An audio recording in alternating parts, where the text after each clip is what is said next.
कि वे इस परिवार को आगे भी इसी तरह से आगे इस सोसाइटी को चलाने की क्षमता प्रदान करें। इस सोसाइटी की पूरी गवर्निंग बॉडी हमारे बीच में उपस्थित है।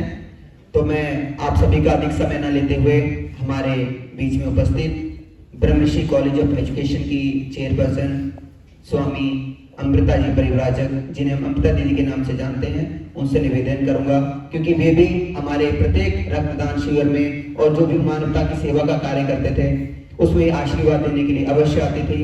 तो मैं उनसे प्रार्थना करूंगा कि वे भी पुष्पांजलि अर्पित करें।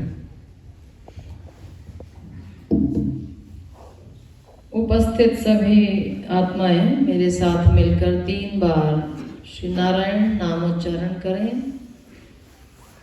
वह नाम हमारे इस जाती हुई दिवंगत आत्मा के मार्ग को प्रशस्त करेगा। ऐसी भावना के साथ कमर को सीधी करके सभी बैठेंगे, नेत्र बंद करें।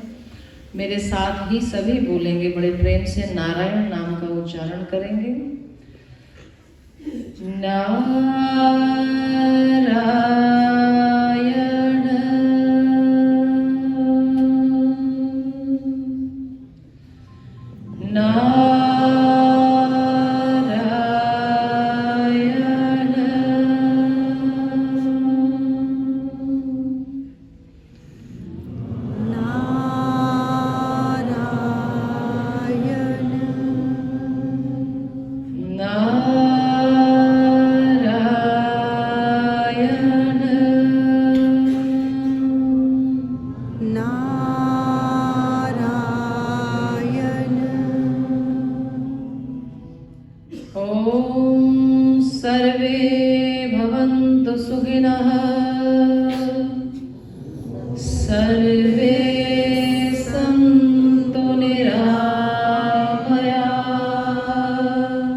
भारत नाम के इस वैदिक सनातन हिंदू राष्ट्र में जन्म लेने का सौभाग्य आप और हम सभी को प्राप्त हुआ,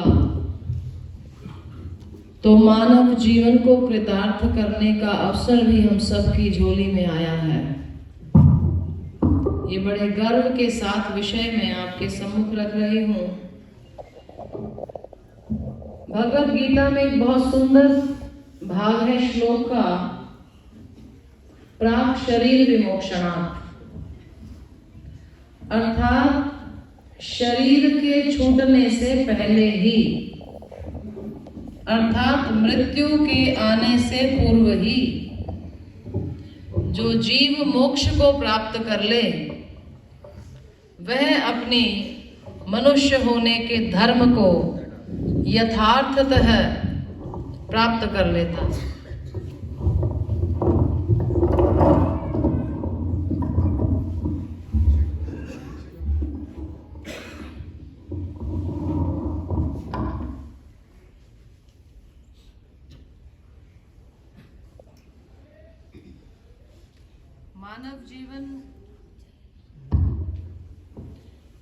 मानव जीवन के लिए प्राप्त करने योग्य 4 ऐसे आधारभूत स्तंभ हमें प्रदान किए गए हैं वैदिक साहित्य में, हमारे महान पूर्वजों, ऋषियों, महर्षियों, गुरुओं के द्वारा। और वे 4 महत्वपूर्ण बिंदु हैं, धर्म, अर्थ, काम और मोक्ष।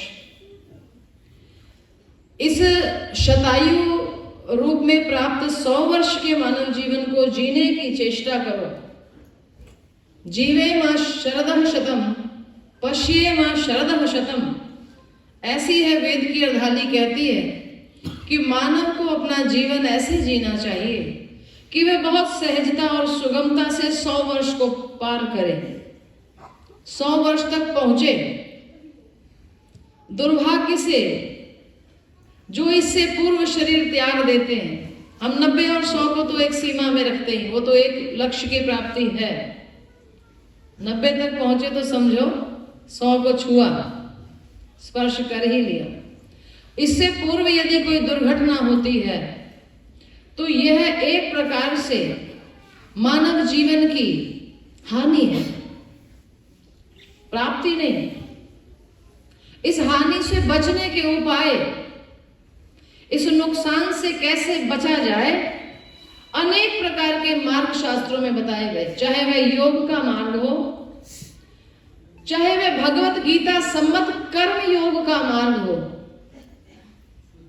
कुर्वन्ने वेह कर्माणि जिजी विषेत शतः समाह। कर्म को करते हुए 100 वर्ष तक जीने की कामना कर। कर्म कैसा करें, विचार तो यह है वो कर्म कैसा होना चाहिए। एक कर्म ऐसा है जो मनुष्य को बंधन में बांधता है। देखिए, ये बात मैं बहुत बार अपने अनुभव से भी और शास्त्र सम्मत बात रखती हूं। कर्म का जो संस्कार है वह अपने साथ एक गुण लेकर के आता है, और वह गुण क्या है? कर्म मुक्ति का मार्ग खोलता है। यह कर्म का गुण है। पूज्य सदगुरुदेव नानक जी ने 4 उदासियां करी। विभिन्न प्रकार के धर्म मत संप्रदायों के मध्य में वो ऐसे विचरते रहे, बिल्कुल निर्भीक होकर के, और निर्भीक होकर के उसी समाज के सच्चाई को, उसी समाज के गुणों को, सद्गुणों को, दुर्गुणों को उनके सामने रखते रहे। वो घटना याद है जब एक गरीब किसान की रोटी को निचोड़ा तो उसमें से दूध निकला, राजा की रोटी निचोड़ी तो उसमें से रक्त निकला। यह तो सांकेतिक घटना थी। वो केवल, और इतनी उदासियां करने के पश्चात, दिग दिगंबर में धर्म का परचम लहराने के बाद, धर्म अंधता को धोकर के प्रकाश फैलाने के बाद जब वे लौट करके आए अपने स्थान पर, तो कोई मठ, मंदिर, गुरुद्वारा, कोई पूजक गद्दी बनाकर बैठे नहीं। क्या किया? अपने कांधों पर हल रखा, खेती करी, किसानी करी, है ना प्रमाण। तो क्या कहा? कीर्त करो, नाम जपो, वंड छको। यह वह कर्म योग है जो हमारे 4 वेदों में, संपूर्ण भारत वैदिक साहित्य में यही सार जो निकल करके आया, उसको गुरु नानक देव जी महाराज ने अपने जीवन में जी करके दिखा दिया। ये कर्म की वह श्रेष्ठता है जिसको भगवान श्री कृष्ण भगवत गीता के माध्यम से अर्जुन को माध्यम बना के हम सबको समझाना चाह रहे हैं, जिसको वैदिक मंत्रों में इस प्रकार से रखा गया है कि जिजी विषेत शतकं समाह कुर्वन्ने वेह कर्माणि। कर्म करते हुए 100 वर्ष तक जी। और ऐसा जब तू करेगा तो तुम्हें कोई विशेष वेशभूषा नहीं बनानी। आज बात चल रही थी कि उनको स्वामी कहा जाए, हम कहें या हम दीदी जी कहेंगे, वो स्वयं क्या कहते थे। 3 विषय आए हैं कि एक समय पर उन्होंने स्वयं के लिए कहा कि स्वामी राम। दूसरी परिस्थिति यह आई कि उनके प्रियजनों को ऐसा लगता था, उनके साथ सामाजिक कार्यों को जो कंधे से कंधा मिलाकर लोग चल रहे थे, उनको यह प्रतीत होता था कि ये गृहस्थी में रहते हुए साधु हैं, इसलिए इनका नाम ऐसा कर दिया जाए। और तीसरी परिस्थिति यह थी कि हम कह सकते हैं कि नहीं, ये अधिकार हमें है कि नहीं, तो वो तो दीदी जी को कहना चाहिए या किसी साधु को कहना चाहिए, यह पदवी कौन दे सकता है उनको। ये 3 परिस्थितियां सामने आई अभी 3 विभिन्न व्यक्तियों के वक्तव्यों से। सच्चाई क्या है? स्वामित्व क्या है? भगवत गीता में ये स्वामित्व कैसे समझाया गया है? ये इंद्रियां अपने अर्थों में, विषय में, अर्थ के विषयों के अंदर विचरण कर रही हैं। इन इंद्रियों को उनके विषयों से, उनके अर्थों से मोड़ देने का नाम ही स्वामित्व है। ये स्वामित्व किसी वेशभूषा, रंग के परिधान का नाम नहीं, ये किसी तिलक की परिपाटी का नाम नहीं, ये स्वामित्व किसी गद्दी का मोहताज नहीं, ये स्वामित्व किसी मठ मंदिर गुरुद्वारे में बैठ कर के ही सिद्ध होगा, ऐसी आवश्यकता नहीं। ये स्वामित्व क्या है? ये वही स्वामित्व है जिसके विषय में निर्देश किया गया है। धर्म, अर्थ और काम, इन तीनों के अंदर जब आपके चरण सुदृढ़ हो जाएं, तब अंतिम चरण मानव जीवन का प्रारंभ होता है, अंतिम प्राप्तव्य प्रारंभ होता है। पुरुषार्थ चतुष्ट के नाम से अंतिम मोक्ष है। अभी मेरे कान में शब्द पड़े कि पिछले 49 वर्षों से लगभग 100 वर्ष का उनका जीवन है, जिसमें से 50 वर्ष उन्होंने गृहस्थी को दिए और जिसमें से 50 वर्ष के करीब वो समाज सेवा को जब दे रहे थे, तो वह उसी कर्म को कर रहे थे जिस कर्म के विषय में कहा जा रहा है कि तू ऐसा कर्म योग कर जिसमें फल की इच्छा ना हो। फल की इच्छा तो सब त्याग देंगे, चलो भला बुरा नहीं मिले, लेकिन अपने घर में अनजान व्यक्तियों की अस्थियां रखने का साहस कौन कर पाएगा? पुण्य को तो छोड़ दोगे, ध्यान से सुनना इस बात को। आपने कोई कर्म किया और उसके पुण्य को आपने समाज के हित में समर्पित कर दिया। लोग दान दे देते हैं हाथ छुपा करके, दूसरे हाथ को भी जानकारी नहीं होती क्या दान दे बैठे। ठीक है, अच्छी बात है, आपने अपने पुण्य का तो त्याग कर दिया, परंतु क्या दूसरे के किए हुए पाप को भी अपनी छाती में सहेज लेने की सामर्थ्य और उस पाप रूपी फल से बचने की सामर्थ्य रखना, ये साधारण है क्या? ऐसा वह उत्तम जीवन, वह स्वामित्व जो उन्होंने अपने लिए कहा, वह इतना श्रेष्ठ है कि अब वहां उस स्वामित्व को समझने के लिए एक नए शास्त्र की रचना हो जाएगी। वह आप लोग कहें उससे सिद्ध नहीं होगा, आपके कहना तो उसमें मानो सूर्य को दीपक दिखाना है। जिस स्वामित्व को उन्होंने प्राप्त कर लिया था वह यही था। आज एक पूर्ण प्रज्ञ मानव जो है, धर्मनिष्ठ मनुष्य जो होगा, पूर्ण रूप से कर्मकांड का पालन करने वाला, वह अपने माता पिता की अस्थि को ही नहीं रख पाएगा। उचित समय सीमा के पश्चात डर जाएगा, घबरा जाएगा। ये बात जो मैं आपके सामने रख रही हूं, उसके अभिप्राय को समझो। जब आपने किसी की अस्थि रखी तो आपको कितने ब्राह्मणों ने, कितने कर्मकांडियों ने, माफ करना पंडित जी, ये हमारा भी शरीर ब्राह्मण का ही है, हम भी कर्मकांड को मानते हैं, परंतु ये जिस विषय पर हम आज चर्चा कर रहे हैं वो उस कर्मकांड से, वह इस कर्म बंधन से ऊपर उठे हुए मनुष्य की बात हो रही है। वह ऐसा मनुष्य है जिसने जीते जी प्राक शरीर विमोक्षणात्, शरीर के छूटने से पहले मोक्ष को प्राप्त कर लिया है। वह मोहताज नहीं है अब। इसलिए आज ये जो श्री रामनाथ शर्मा जी के जो भी आप प्रेरणा सभा, श्रद्धांजलि सभा, यथार्थतः यदि नियम पूर्वक, यदि शास्त्र निष्ठा की बात की जाए, क्योंकि शास्त्र विधि जो होती है वह मनुष्य के परम कल्याण का साधन होती है, और शास्त्र विधि का उत्सर्जन करके, उत्सृजन करके, शास्त्र में बताई हुई विधि को त्याग कर, छोड़ करके जो मनुष्य जीवन मनमानी जीते हैं वे घोर नरक में भी पहुंच जाया करते हैं। यह भी विचार अपने को रखना पड़ेगा। इसलिए शास्त्र विधि की मर्यादा यह कहती है कि हम कोई नहीं होते शरीर छूटने के बाद अब उनके स्वामित्व पर निर्णय करने वाले। यह उनके जीवन की एक अवस्था थी जिनको उन्होंने प्राप्त किया है। वह तो हमारा यह भारतवर्ष, मैं कई बार ये बात कहती हूँ, हमारे भारतवर्ष के अंदर तो ये जितने गृहस्थ बैठे हुए हैं आप कुछ नहीं कह सकते।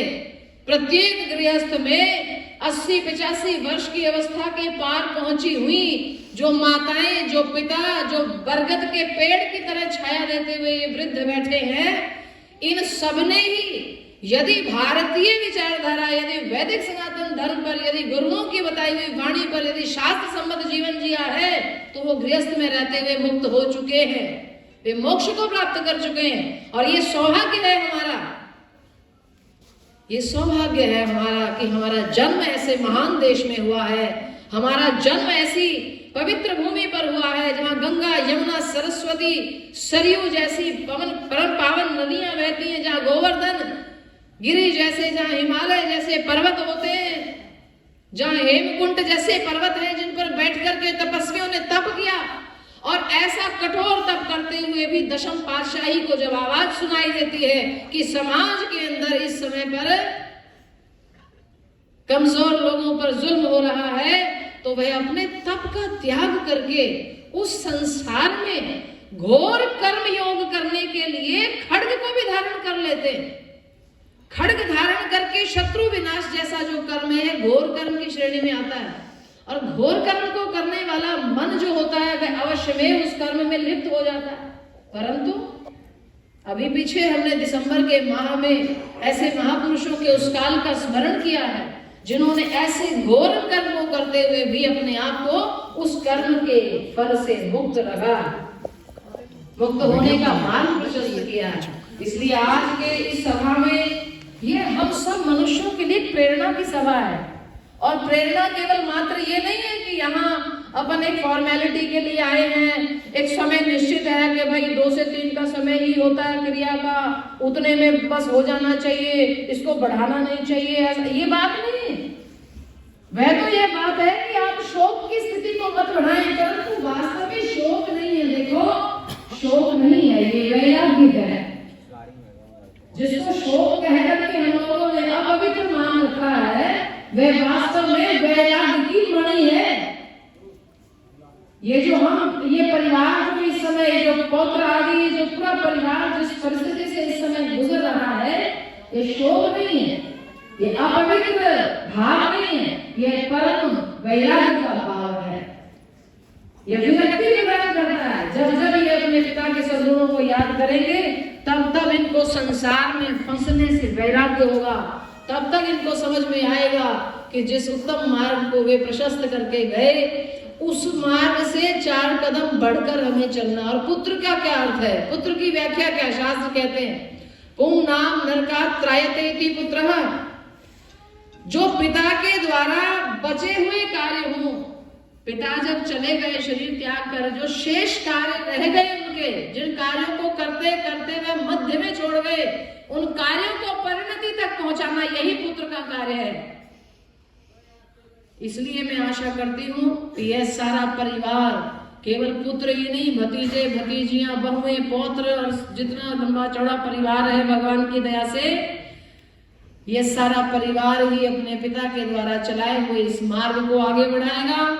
और लोक सेवा, जन सेवा, जीव की सेवा, जीव मात्र में परमात्मा का दर्शन करना, जड़ चेतन जग जीव जत सकल राम में जान।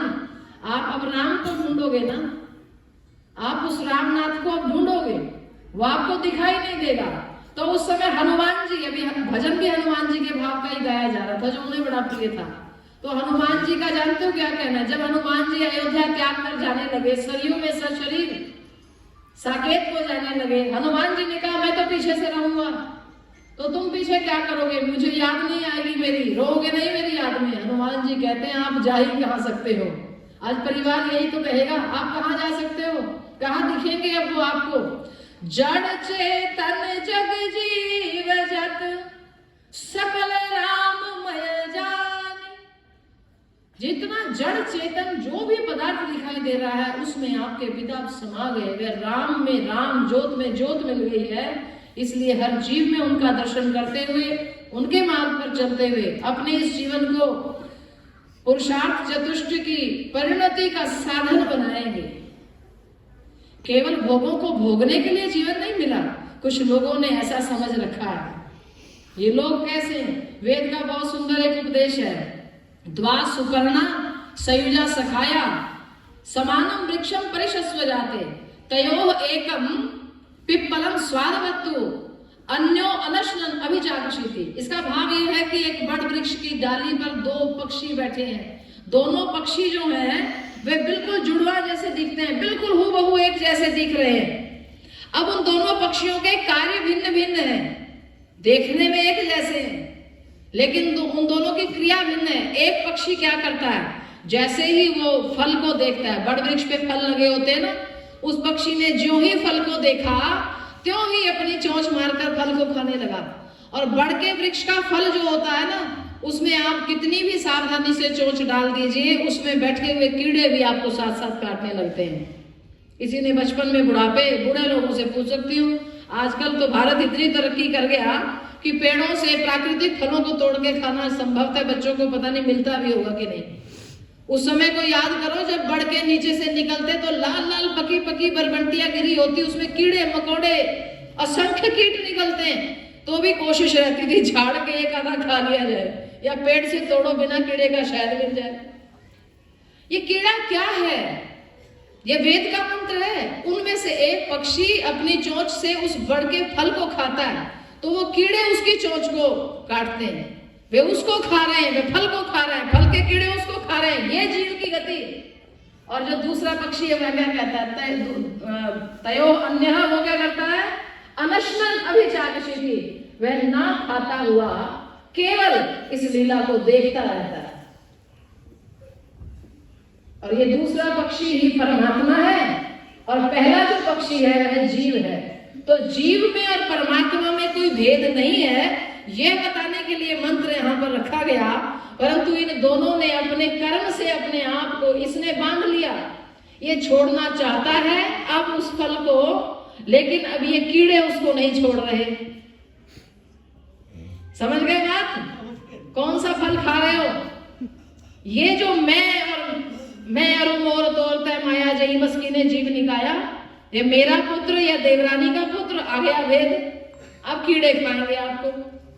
और जिसने यह समझ लिया कि मैं घर का बड़ा हूं, भतीजी ने आकर के संबोधन किया पूज्य पिताजी की, सभा में आए हैं, ताया जी नहीं बोला। और बड़े गर्व की बात है कि अंकल जी नहीं बोला। आजकल तो चाचा हो चाहे ताया हो, अंकल कह के काम सफाया हो। बड़ी अच्छी योजना चल रही है। यदि यह भाव समझ में आ जाए कि कोई चाचा नहीं, कोई भतीजा नहीं, यदि घर का एक बड़ा है, गांव में अभी परंपरा है, ताऊ जी को बड़े पिताजी, चाचा को छोटे पिताजी, ऐसा संबोधन किया जाता है। तो मैं और मेरा के इस भाव को जब त्याग देंगे तो कर्म को करते हुए भी ईश्वरत्व की श्रेणी में रहा जा सकता है। यही मानव जन्म की कसौटी है।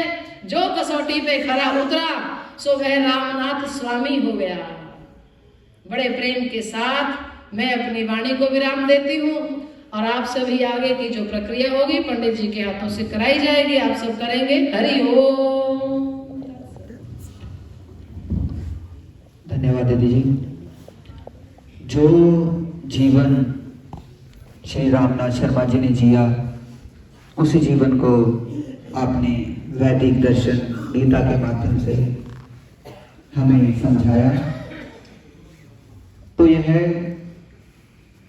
शोक सभा नहीं है, वैराग्य सभा है। उनके जीवन से अच्छे तत्वों को